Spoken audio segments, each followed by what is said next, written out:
Governatore, lei oggi si trova a Vienna per l'evento Bridge for Cities all'UNIDO, all'Agenzia delle Nazioni Unite per lo Sviluppo Industriale, un'ottima opportunità di dialogo e di confronto anche a livello internazionale che può produrre risultati importanti non solo per Trieste in ragione del suo porto, ma per tutto il Friuli Venezia Giulia. Sì, Trieste è stata scelta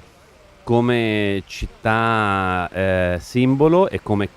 uno dei 4 casi a livello mondiale per quanto riguarda lo sviluppo sostenibile e in questo caso proprio come città sostenibile. Ma questo penso rappresenti un'opportunità per tutta la regione, perché da Trieste e tramite Trieste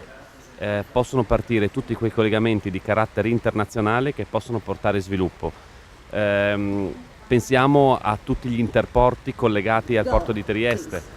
da quello di Fernetti che è nella stessa provincia, ma quello di Cervignano, quello di Pordenone. Pensiamo alle opportunità di collegamenti del mondo produttivo tra il distretto del mobile, il distretto della navalmeccanica e tutte quelle opportunità che possono permettere alle nostre imprese di internazionalizzarsi e offrire posti di lavoro e possibilità di crescita.